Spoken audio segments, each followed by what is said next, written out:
Hey everyone, I just want to have a trade deadline chat. So if you're a new subscriber, welcome. I appreciate all the new subscribers and listeners to the Hot Take Hockey podcast. We just had Craig Button and David Alter on the pod. More guests coming. So maybe as I'm recording this video, we already had another guest on. But a lot of trade deadline talk. I want to focus on the Oilers, Bruins, Canucks, maybe some Leafs talk in there, but I'll throw in other teams as I'm going to flow the conversation here. Honestly, just predictions I want to make, or at least just ideas I want to make. Starting with, I was thinking about this, and I've made accurate predictions. I mean, some of my predictions have been way off, but I've made accurate predictions before, and I want to throw this prediction out there. I think the Oilers and Bruins, whether it's them being active separately or together, I actually just want to say that a third-party broker for those two teams are possible. But for the Bruins, I wonder if they trade one of their contracts in Mike Riley or Craig Smith. And I look at the Oilers side of things, and I see them consistently having Foegele and Puljujari in trade rumors. So I just want to say those two teams, those four players, don't be surprised if at least a couple of those guys are moved. But my hot take is this. Craig Smith, maybe to Edmonton, Puljujari maybe to Boston. That rumor popped up a few weeks ago, and people dismissed it because Boston's been so hot. They've been so good. But then they lost a couple of games there, and then people were like, well, Boston could still make an addition. Jake DeBrusk, that injury and all of those things. And I still think Boston's a good team. I said this about Carolina, too, a couple of days ago. But Boston's a good team that you go in there and maybe benefit from a big change of scenery. I mean, Marchand, Bergeron, all these guys have talked about the culture that they grow in Boston, and especially how good and how successful they've been this year. Puljujari could benefit big time from being on a team like Boston. I honestly think he'd probably thrive. Maybe that's a hot take, but so I'm saying Craig Smith with the experience, maybe that's an Edmonton target because he went through waivers. I think Boston is not going to re-sign him. I'd be surprised unless it's super cheap, but I mean, the fact that he went through waivers and he's kind of been like third, fourth line territory, I wonder if Craig Smith is a target to get traded, but also a potential swap of Craig Smith for Puljujari maybe. Again, maybe I get ripped for that, but they have similar statistics. I'm pretty sure both of them have in around 10 points on the year. So the fact that they both have 10 points on the year, neither of them were very productive in the playoffs last year. I think Puljujari did have a couple goals, but that was through a long playoff run.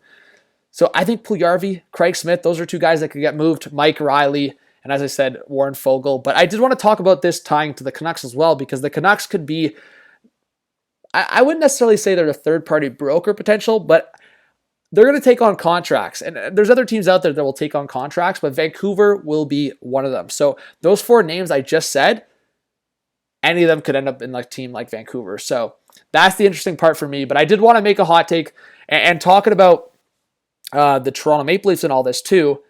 I do think that the Leafs will look for a defenseman forward combo. And again, that goes back to the Canucks conversation of like, will you take a Kerfoot? So I reviewed an article on The Athletic. I've talked about this a lot. A few other teams that I think will go for or utilize those contract dumps are a team like Dallas. Dallas has a few contracts, and I know Pavelski, like those guys in Dallas want a top 6 forward addition. And I do think Chicago and Arizona are two teams that have potential of being third-party brokers.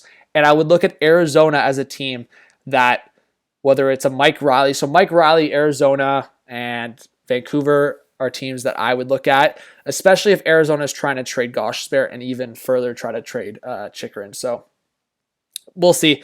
I just wanted to kind of throw that hot take, that Craig Smith Puljujari hot take, and make a video on it, but also just discuss a couple teams that are in third-party broker conversation. So anyone that is confused what I'm talking about, it's a third team coming in on a trade. So when I'll use a Leafs example here. When the Leafs traded for Foligno from Columbus, San Jose came in and retained a little bit off that Foligno contract, and they were awarded, I believe, a 4th-round pick. Correct me if I'm wrong. So that's basically what I'm talking about. Like Arizona coming in or Vancouver coming in, retaining some cap, and then getting like a 3rd or 4th-round pick for it. Arizona's been involved in so many trades like that. They're taking a contract. I mean, look, they brought Cassian in and got a couple picks from Edmonton. So something like that. I honestly could see Arizona doing that with a Foegele or Puljujari. So do not be guys, I made a video the other day. Do not be surprised either if Arizona trades for one of Puljujari or Foegele. I would not be shocked at the slightest.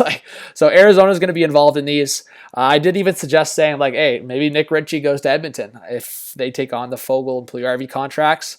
Maybe Nick Ritchie in like 2nd and or like a second or third from Edmonton if they were to dump the Fogle contract. You guys got what I mean. So let me know your thoughts in the comments. Hit that subscribe button, hit the like, hit the notification bell, and we'll see you guys on the next video or stream. Have a good one. Peace out.